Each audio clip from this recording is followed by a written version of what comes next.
Just tell me when to let go. Baby, tell me when to let go.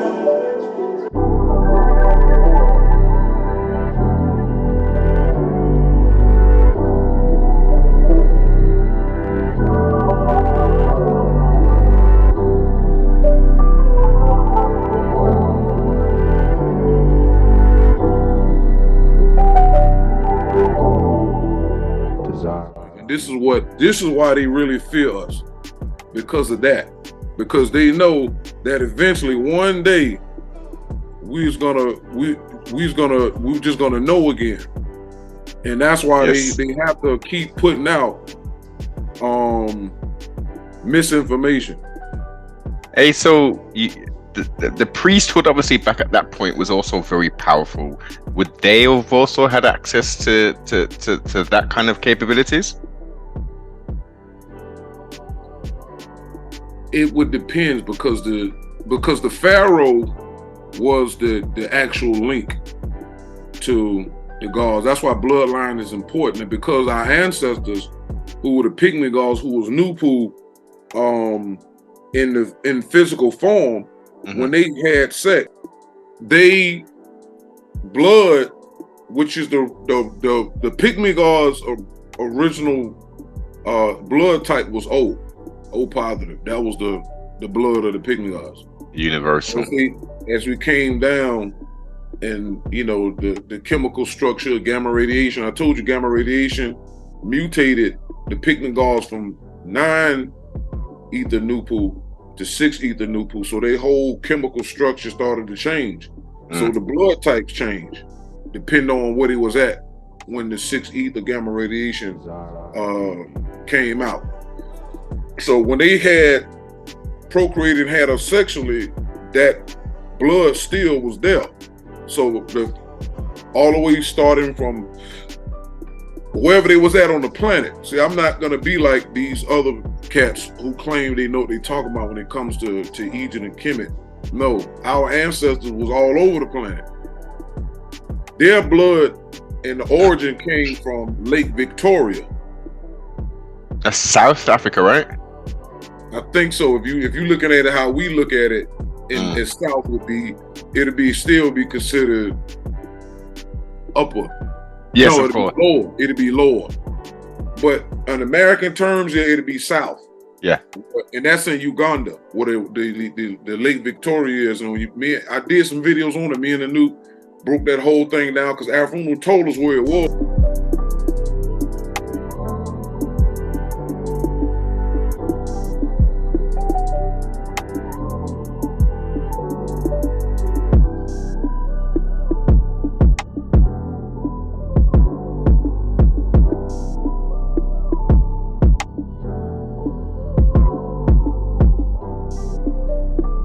But we had to figure out scientifically where and how and what would that be called today. So that's why when you hear us say, well, in Caucasian science it's called this, we have to do that so other people can go and look, because we don't have the terminology that our ancestors used at that date. Matter of fact, that's just going back a couple of dynasties. We don't have those terminologies. Back then, before the dynasties, you just did stuff. That's why they have name places when they talk about Kemet and all these ancient spots, because we didn't have to worry about the name of a thing or a place, because the whole planet was ours. We just knew how to get there and get back to where we was going.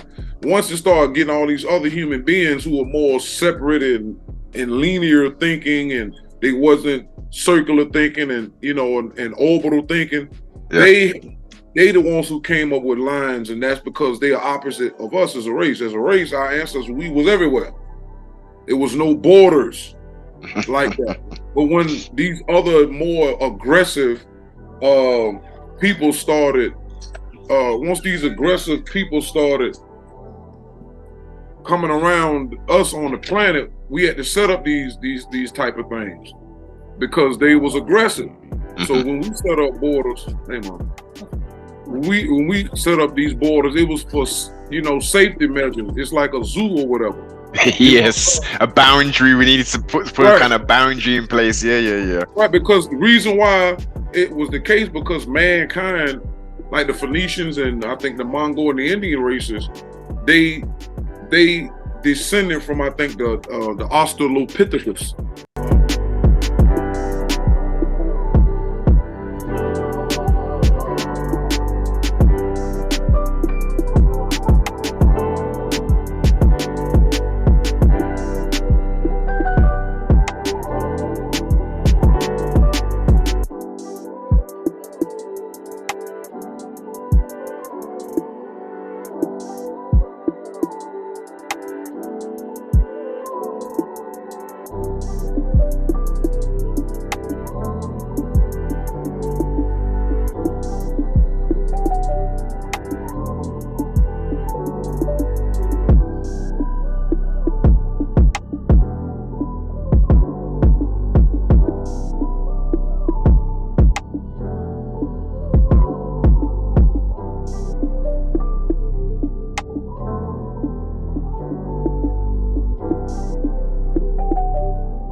Desire of the beat.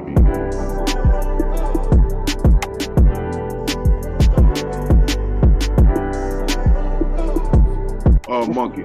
Ape-like. It's a monkey. It's a man with ape-like tendencies. Right.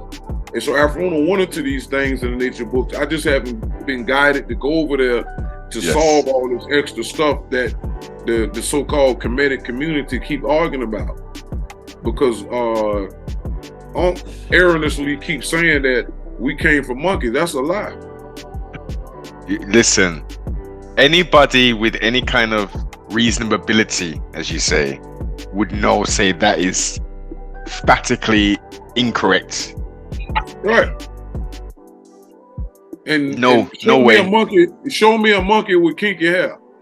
Exactly, But I can show you mankind with straight hair, and even some mankind races, if you shave them naked, just like like some of these apes, they skin is pink and light, and all you don't see that. You can't. You're not gonna find a kinky haired monkey or ape.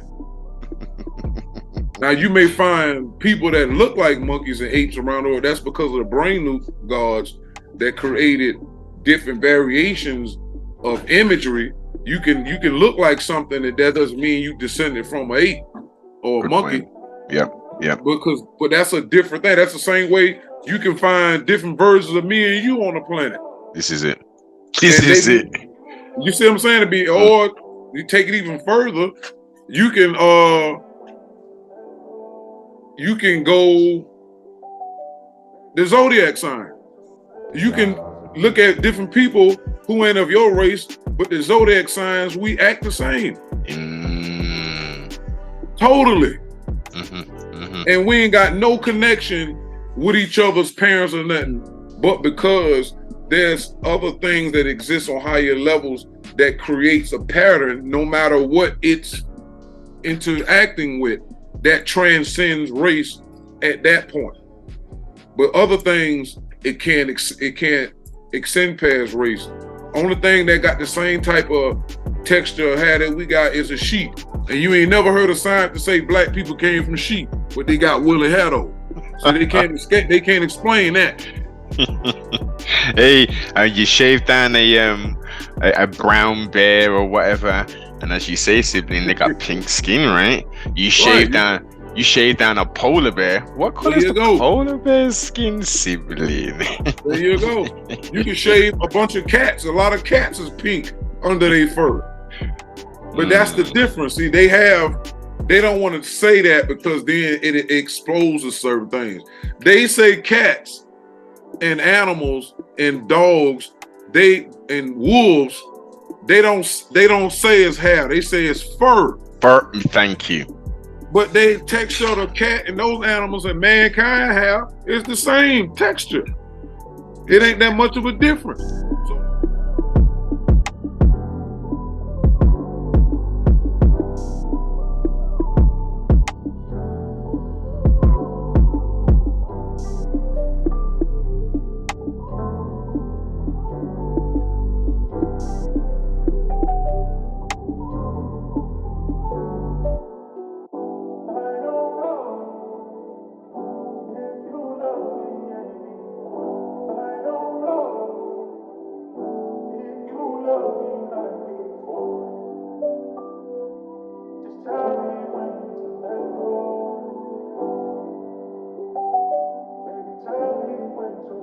Just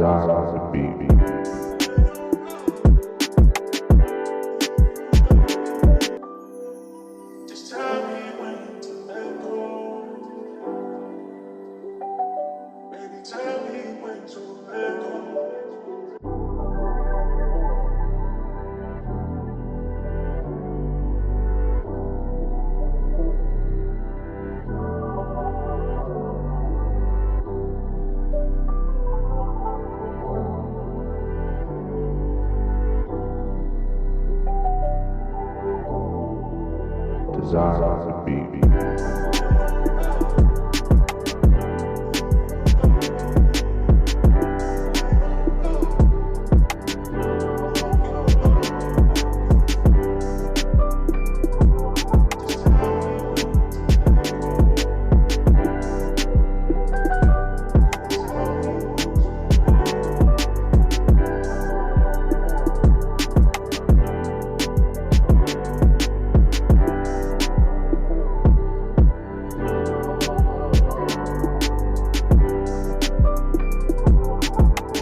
So that means mankind has fur. The black race with kinky has hair. Hair, which Fur is what something you need to cover your body to protect you from the elements. The original white race had fur on their bodies. They had hair all over. In the Asian islands, they was not from the caves of Europe. That's a misnomer. That's a lie. That's a lie. They was in the Asian islands around that water that protected their albino, see-through, translucent skin, blonde hair, and blue eyes, because had they been born in any other country around, whether Africa or Asia, the heat would have killed them. That's why they had to stay hidden for 1,000 years. They left the Asian islands because they was killing all of the dark-skinned Hindu brethren over there, and they got kicked out, and they went northward to Nod, which is Europe, and they went up in the caves for 1,000 years until the temperature of the sun or the planet went down. Relinquished. So where do we get? So some people would say, okay, you describe their genesis of sorts. So where do we get the variations outside of the blue-haired, blonde-eyed? Where do we get the ginger? Where do we get the brown-headed ones? Like, are they still? They had dark. They had sisters. See, when the Hindu priest and nuns were having children, they was having twins. One will come out black, Dravidian, and the other one will come out albino. So some of them will be born boys and girls like that. Mm-hmm. And they was killing the dark-skinned Abel group. That's what the Abel story was alluding to. But they had female sisters that were black, Hindu, Dravidian. Yes. And they took them as wives, as like they tried to say that when Cain got kicked out of garden, see, they jumping over. The Adam and Eve group was in the Gulf of Aden, right? And if you look at a map, you see Aden is right up under Yemen by the coast.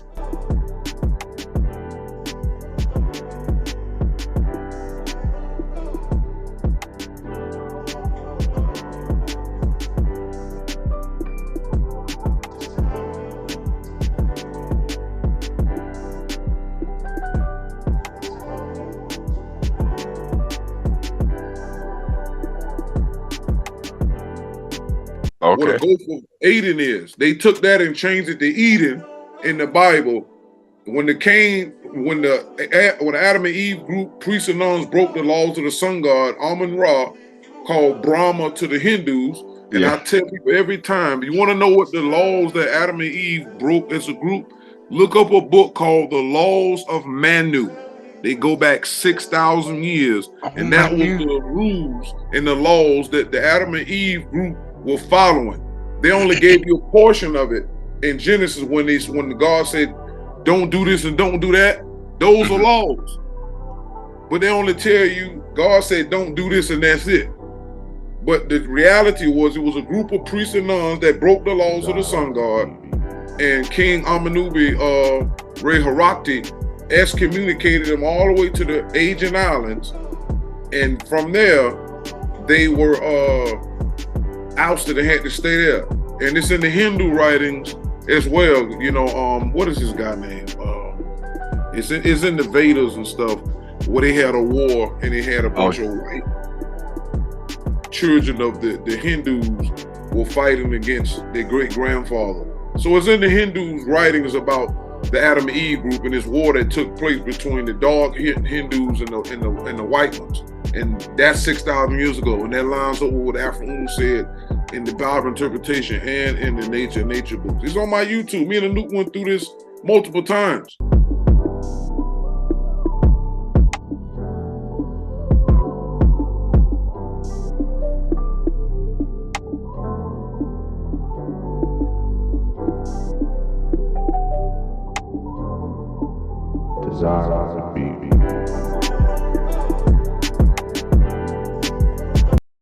About the origin of these people.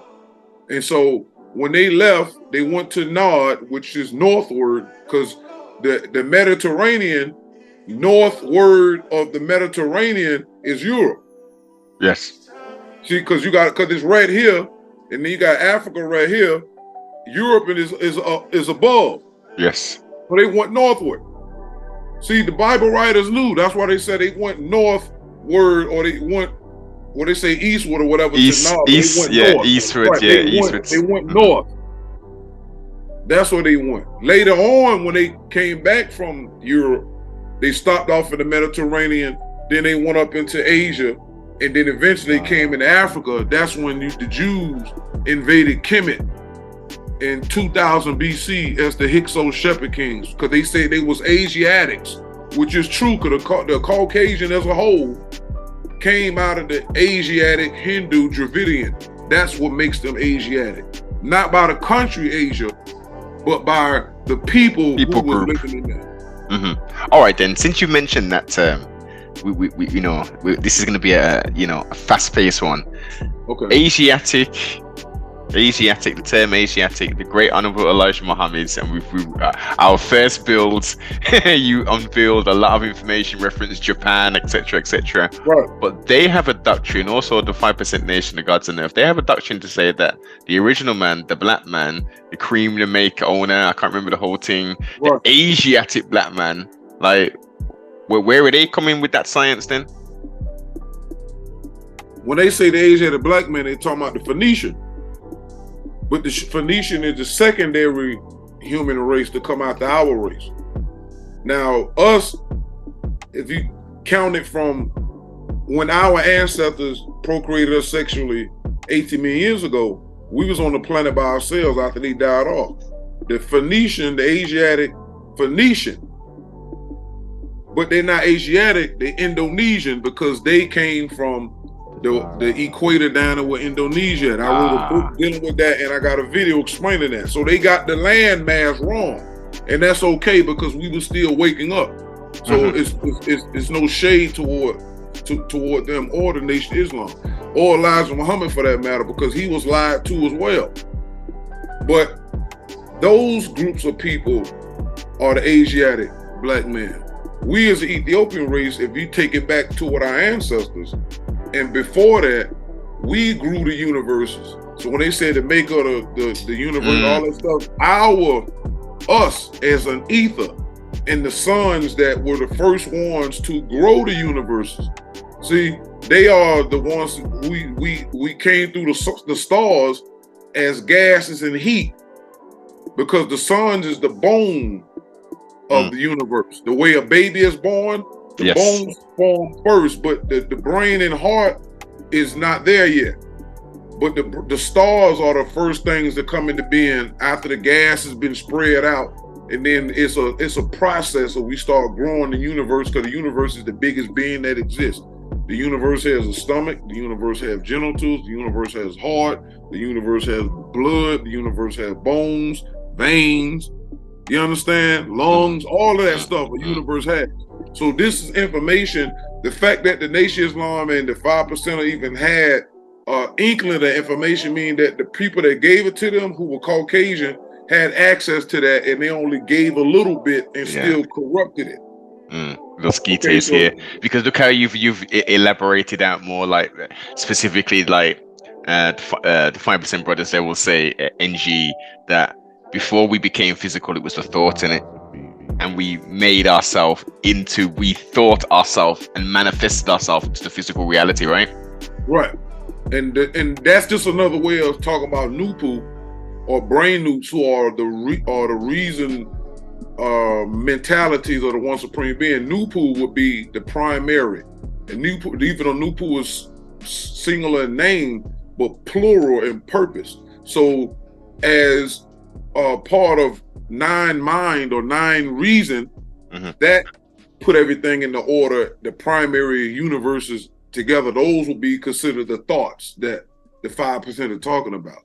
Right. And then the Nupu are the ones who grew the universe through the star. We was there as well, then personified themselves in physical form. We were there within them, waiting to be born millions of years later, because they didn't have sex. But all of us, every black person that ever was and will be, was within their body. And it was 9 god and goddess races that carried the whole black race in them. And mankind, because when they died, the 6 ether brain newts took their body and broke it down into the earth and changed their chemical formula and formulated the eggs that would come up to be mankind races. So this is why the ancient Kemetics or Kemites, our ancestors said that Ta, right, was a pygmy. But again, they're doing plurality in the reverse. Instead of saying it was a bunch of Tars, right, they said it was one Ta. Now you got one Ta to represent Nupu as the mental energies in the beginning, as the mind, but then it still was a plural. So then when they made a Ta on the planet, in the drawings, they only showing you one, but it was plenty. We are evolutionary Ta. We're the big version of Ta versus the small version of Ta, which is on the planet all around, like the Twa and all these other African pygmy tribes over in Africa. They more closer to them than we are, because they still the same size, because where they live at in the diet, 6 ether didn't reach them. They caused them to get bigger. That's why they still short. And also they didn't have that evasive contact with the other nations and stuff, you know what I mean? Right. They just been protected mostly from evolution, because that link had to still be there. Because once we get back to Africa and time moves forward, eventually we'll start mating back with the short pygmies, and then all of our races will start dropping in stature when it's safe again, when we ain't got to worry about bigger people. And that's what our ancestors ran into over millions of years. Other human beings started to grow bigger and faster than them, and then they was able to overtake them because they were short. But we started. Did that also have something to do with the changing of the atmosphere and all that? Oh yeah, of course. Once the suns exploded, they start emitting that. Our sun, Jupiter, and Saturn was spitting out 6 ether on both sides of the asteroid belt. So you had our sun over here pushing 6 ether. Jupiter on this side is pushing 6 ether this way toward Mars, and the sun pushing it from its end, toward Mercury and all of that. And Saturn was pushing 6 ether toward Neptune and Uranus. So, because those are the 3 suns, and that's why it's so much poison all over the universe, because of that. But it's a natural thing, because Zupu lives off of things that are living and causes it to die. That's how 6 ether works. Living, that's what causes us to die, decay, get sick, get old, and die. That's 6 ether for you. So let me just confirm this. So the Twa, they was 9 ether when they were physically manifested. No, the Twa and other Pygmy tribes are part of the offspring of the Pygmy gods, but they're more closer to our ancestors because they didn't get any bigger. Okay. You understand? They still more closer in their evolutionary stage in height than we are. The further we spread out. Like, remember, our ancestors was all over the world after the 6 ether explosion. They started having children all over the continent. So they was all over the place. Those Twa and those certain Pygmy tribes are offspring of Pygmy gods who was already in that part of Africa. And they just had them, and they lived for like 6,000 years, and then they died. And they just left them. Some of them just didn't go anywhere. That's why you can go into certain parts of the world, and they'll tell you, these group of people never left this area. Yes. They always stayed there. So that type of thing, but that was there for future. So when we make our way back and link up with them and start breeding back with them over time, millions of years. Which is the height.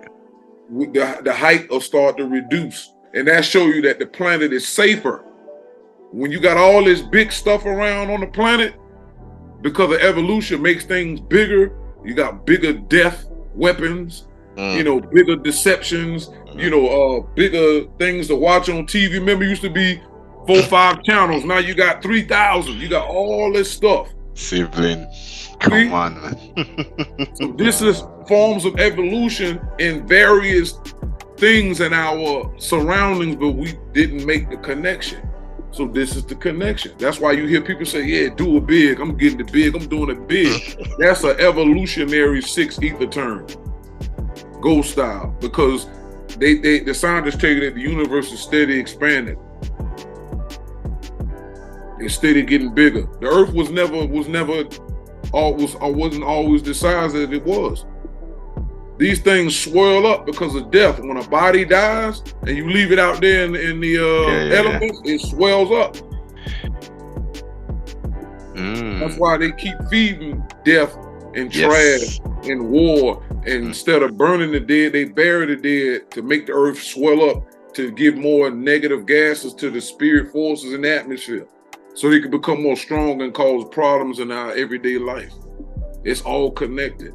On another level, in that respect, the returning of the physical self to the earth, doesn't that, outside of what you just said, doesn't that then, once the decay takes place, that's nutrients in essence, take the emotion out of it. Any dead, decaying vegetable or like meat, protein is going to be food for the soil and for the worms. To an extent, but with human beings, the slow rot is what the spirit beings is getting. See, the insects is not getting none out of that. About the slow rot. Okay. You see, it's a difference. Now, if nobody died on the planet, that the planet can still survive, because the planet was already being prepared before our ancestors got here. You had food and all that stuff had to be here. Water had to already be here. Same thing. So if every human being that died, if they burn them, that doesn't mean the earth won't have something to feed it, because insects will still be here. They die. Animals, they'll go animals. You see what I'm saying? That's a natural form.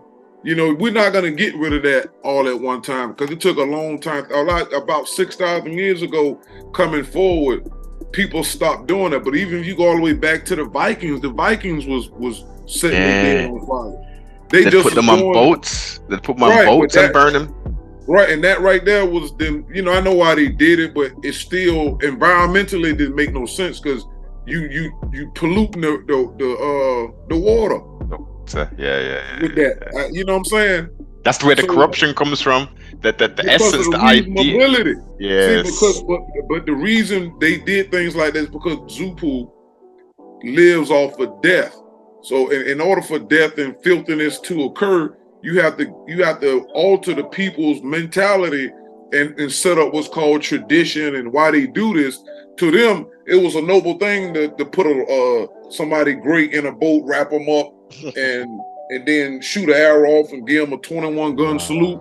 Yeah. You know, on a human note, you know, that's noble and all of that. But if you start adding that up and say, let's say you doing this 20 times a month, and you know, you take 20 bodies and multiply that times a year, then multiply that times. You know, when you look at it from that aspect, you like, oh, okay, this right here is too much.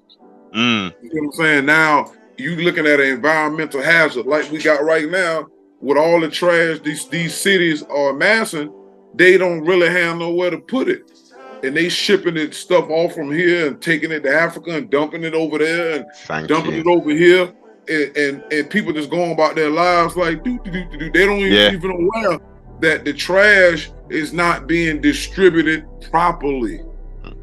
Look, well, when we were youngsters, sibling, most things them outside of cleaning detergents, most things came in plastic. Before aluminium cans came in, there were tin cans and shit. Right.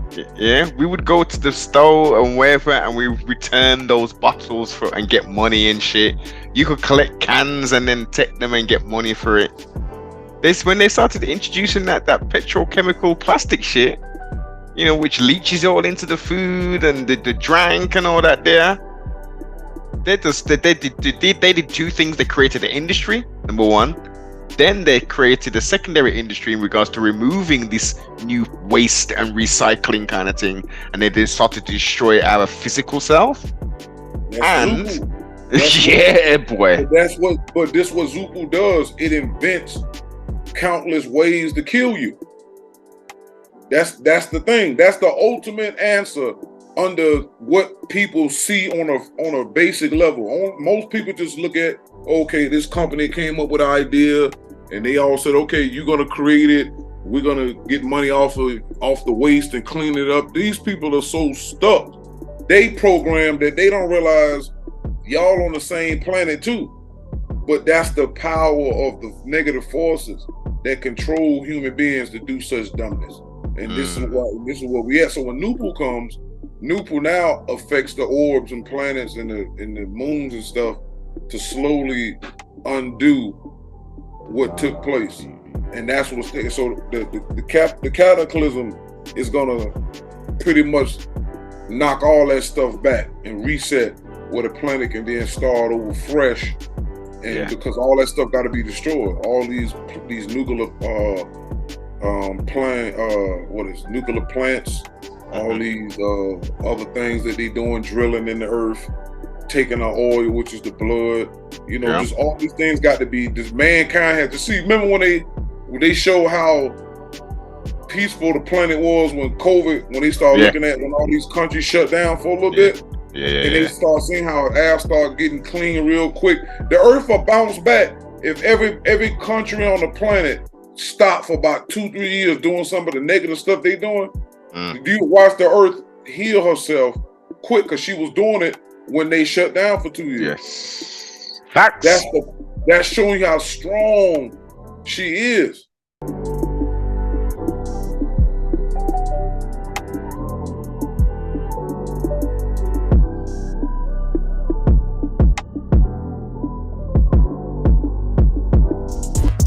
While the global population continues to battle the ongoing pandemic, planet Earth has been carrying on as usual. In fact, she has been healing. The worldwide slowdown in human activity has had a number of positive effects on the environment, including decreased air pollution due to less carbon-guzzling planes in the sky and less fuel-burning cars on the road. Here's how the planet is reacting positively to the global lockdown. Air pollution levels have reduced significantly. With industrial activity slowing down because of lockdown restrictions, new satellite imagery from the European Space Agency has found that air pollution levels in China and Italy are markedly lower than this time last year. Satellites orbiting Earth found lowered air pollution over Italy and lowered nitrogen dioxide emissions over China. Air pollution levels have also dropped in the UK. In fact, some cities have seen nitrogen dioxide levels fall by up to 60% on the same period last year. Seeing this drop in air pollution shows that less traffic can quickly lead to cleaner air. Once this dreadful situation is over, we don't want to rush to go back to where we were or worse, and we can't have an accelerated return to business as usual. We can have a better, cleaner future for ourselves and the planet. Over in India, the skies in some of the most polluted cities turned beautifully blue as locals were put on lockdown. Lockdown has improved the air quality index to satisfactory levels in nearly 90% of the 103 cities. Our weekly videos. People have been taking less flights. International air travel is one of the fastest growing source of climate emissions worldwide. As travel restrictions have been put in place globally, there has been a huge drop in the number of commercial flights, with many airlines grounding most of their fleet. The pandemic really has cleaned the skies, with one benefit being less air pollution levels.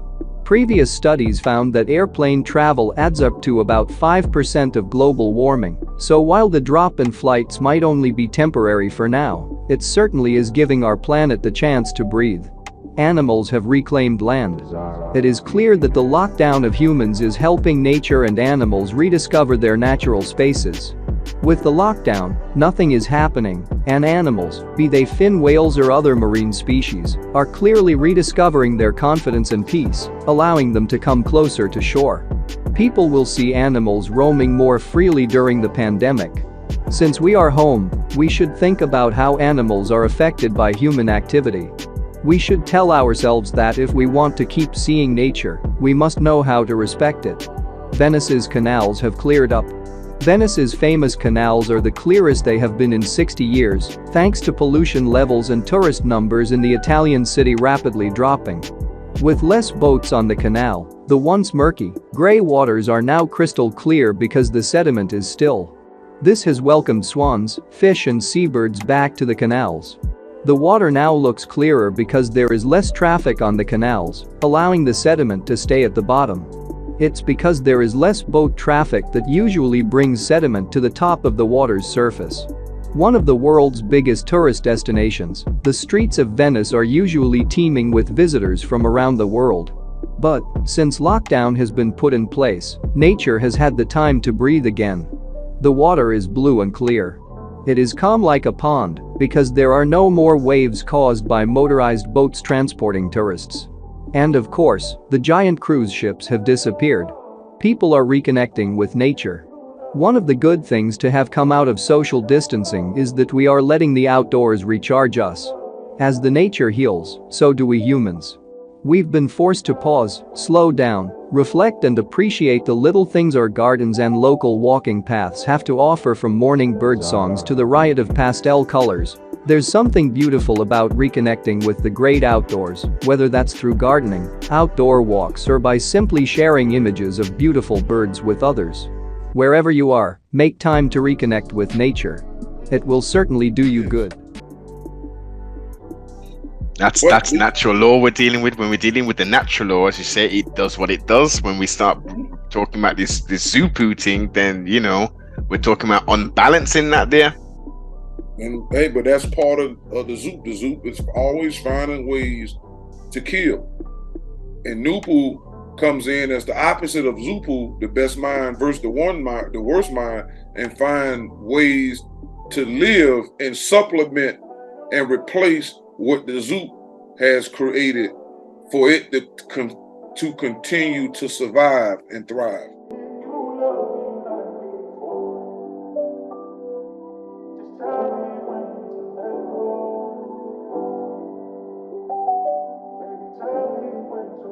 Desire on the beat.